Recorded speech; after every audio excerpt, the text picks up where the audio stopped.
Yo, Malcolm. Right, I'm going to do a very simple, what you would be doing for your hat.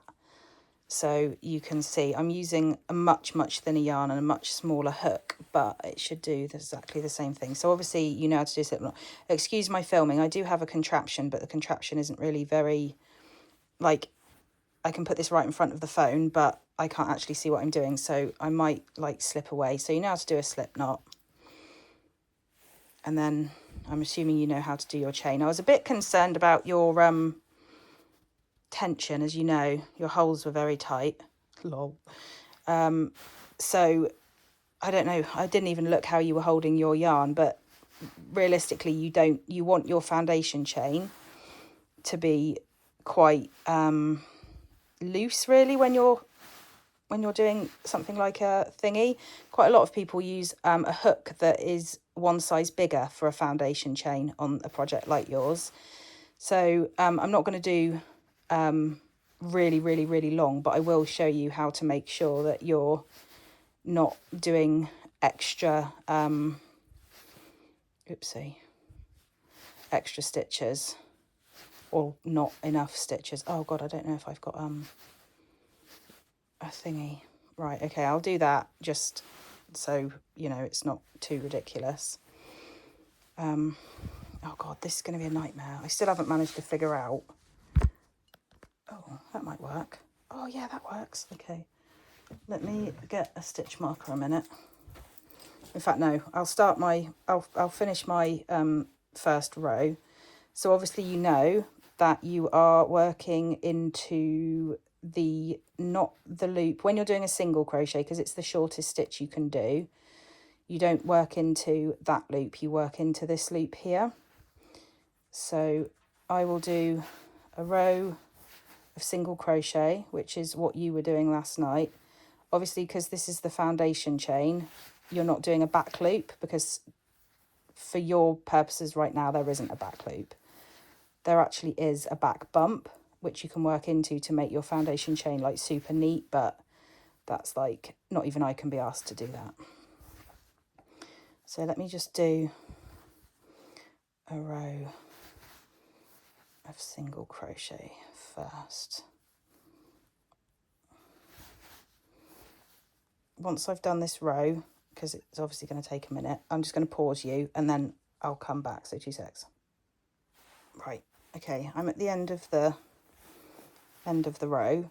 So right there you can see the last chain. So I've come back so that you can see me do the last chain, and then all you'll have is just the slip knot there.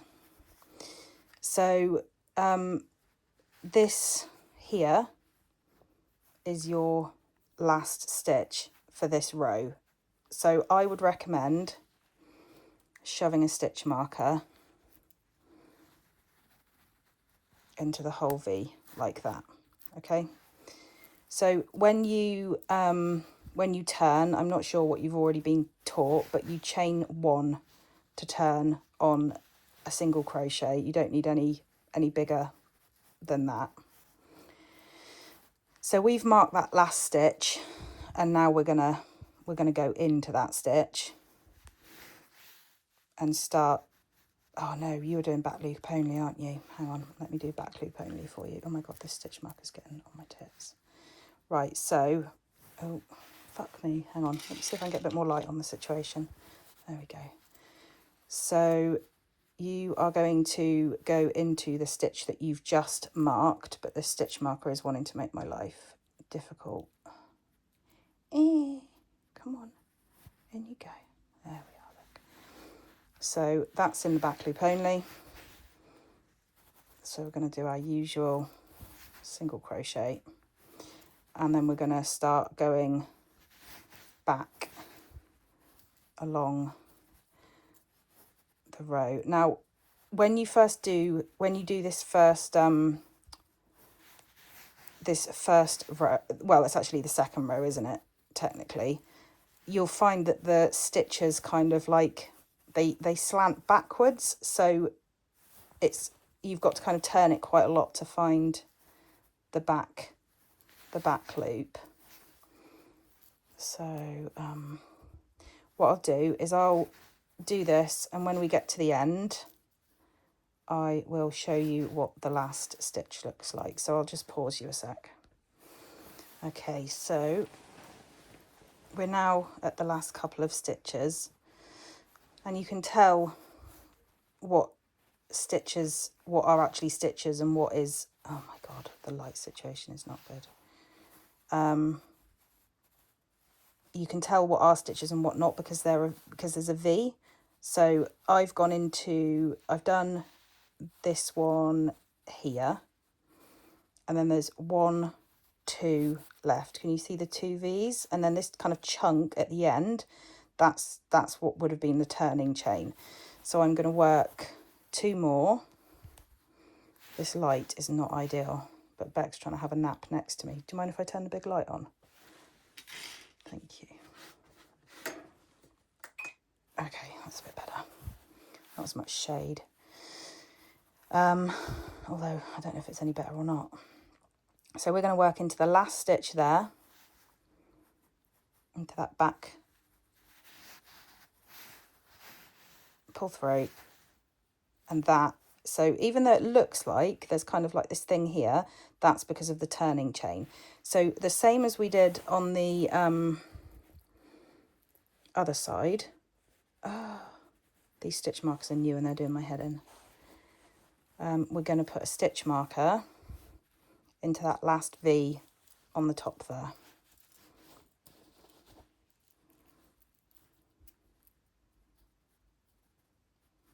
This is cotton yarn, so it's a bit finicky, it splits really easily. Okay, so now you know that that is your last stitch. So we now have a stitch marker at the end, both ends, so we know that we're not going to go over or beyond or not far enough or whatever, because we know we have to put a stitch in those holes. So we're going to do a turning chain. So just one hang on, I've twisted the yarn. So we're going to do 1 chain, turn our work, and then we are going to work into the stitch that has the stitch marker in, which is there. So we're going to work into the back loop of that stitch, which is easier said than done with this fucking stitch marker making my life a nightmare. Oh, sorry, you didn't actually see me do that. So in like that. The stitch marker is definitely not helping. So now we're going to carry along like we were before, back loop only, and I will meet you at the other end. Again, the because it's back loop only now, again, the stitches are definitely slanted backwards. So when you look at your work that way, you can't see the stitches. You have to really turn it that way to see the V's. They're almost on the other side. So it's a bit of a pain, although I didn't see any evidence that you were struggling with that last night because you were obviously creating the ribbed effect, which is, you know, exactly what you wanted to achieve. So 2 seconds, I'll pause you and I'll meet you back. Right, so I'm meeting you back with 2 stitches left to go. And I know for a fact that I have 2 stitches because I have this stuck in the stitch below the last stitch. It's right below it there, look.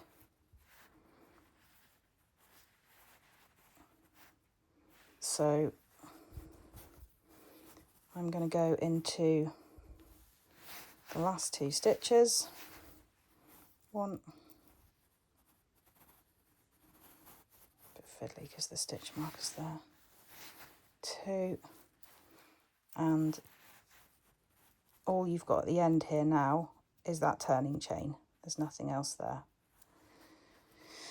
So you're going to do another turning chain. You can take this out now because we've done that. We've done that row. What might be easier, rather than putting it at the end of your rows, maybe put it at the front of your rows. Oh, let's try that. This might be a bit easier actually. So I've done my turning chain, turn your work. Again, you're not working into this turning chain. You're working into the first proper stitch, which is this. Well, I suppose it's a second V. This here doesn't count. It's this one here. So you're working into that one there. That's another thing that you might have been doing. You might have been working into your turning chain if you were doing turning chains.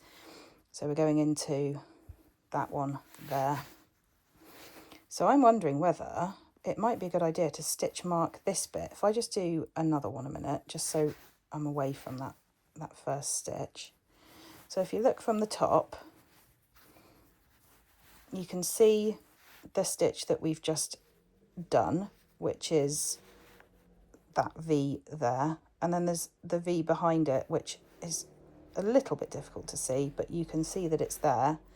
And you can definitely see it from the side, look, because you've got that one, which is the one on the hook, and that one there. It might actually be easier to put the stitch marker in that one, because then you will be, go in, you stupid piece of shite. There we go. Put it in there, because then you'll be absolutely no, there'll be no question whatsoever when you get back again. So I'm just going to work along this row again, and I will join you at the end of the row. Right, so I'm back. I have done everything bar the last 2 stitches, and I think this is definitely an experience thing, knowing what is a stitch and what isn't. I mean, you can see them from the side, so you see this like kind of knotty bit, like this bit here. That's the turning chain, and the stitches have a really obvious look to them because they're kind of like a knot. So there's 1, 2 there, and you can see on top that there is 1, 2 V's left. But we also have our stitch marker in there showing that that was the last stitch as well. So if I do 2 more stitches in the end, sometimes this last stitch can be a little bit tricky to get into, just because, I don't know, actually, I don't really know why it's tricky to get into. So we're going to take that stitch marker out again, and I am definitely going to put the stitch, oh, how do these even freaking work? Oh, like that. Okay, so I'm going to put the stitch marker in once I've done that first stitch, because when we get to it, look, it's actually properly in the stitch rather than underneath it, which will make it so much easier to see. So we'll do our turning chain, turn our work, and then again you're looking for not this V that's on the hook, the next V. So we're going to go into the back loop of that second V, and this is again where I think we'll put the stitch marker in again, straight into that V that's on the hook, because that is the first stitch of the row, like that. So now I'll carry on, and we'll see how it works when I get to the end of this row, because that was where I started putting in the stitch markers at the beginning rather than at the end of the rows, because I think that might help quite a lot. Because you still, if you put it in at the end of the row, you've still got to kind of like dig around underneath the last stitch to find out where it is. So just so you don't have to watch me do all this, I will pause you and come back. Right, yeah, this is definitely the best way to do it. So I've got 2 stitches left. I've gone into this one here, as you can see, and then I've got 1 stitch, and then this is very, very clearly in this last V. There can be no arguing over which stitch that's in. So if I do the second to last stitch, which is this one here, and then you can work around the stitch marker, but because I know this is my last stitch and I know that I have to put a stitch in there, I'm going to take the stitch marker. Oh my fucking Christ, what is with these things? Right, I'm taking the stitch marker out. So I know for a fact that there is, hiding in there, a cheeky little V, look, there. because you might have missed that. That would be really easy to miss because it's hidden, look, slightly underneath this turning chain. Just pull it back and it's like right there, look, that's your back loop. So if I go into that back loop now, without going through like 8,000 more loops, there we go, into that back loop, finish it off like that, and then you've gone into the right one. So turning chain, turn round again, not into the loop that's on your hook, but the next one that's there. So into the back loop of that stitch. Oh, it's back loop when you're doing this is a bit of a pain in the butt. It's quite a annoying project for you to start with, really. Okay, so that's my first stitch. I know that's my first stitch because I just did it. I'm going to put this ridiculous piece of shit in it. So I know, in there, clippity clip. So I know that that is my first stitch and it will be my last stitch when I come back the other way. So now I'm going to work back this way and I'll join you at the end. Right, I'm back with 3 stitches left to go this time. Can you see that there are 3 stitches left? 1, 2, 3. And it's dead easy because this guy is right in that stitch. There is absolutely no disregard what I said at the beginning because this is definitely the best way to do it. So I'm going to go into back loop,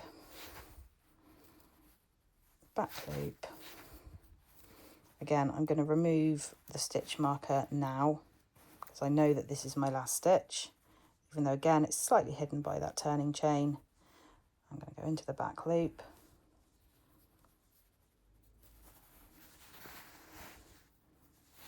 and do, oopsie. So hopefully that will be enough, but as you can see the edges are straight. If I take that stitch marker out, will I ever learn to use these? Where is the flipping hinge?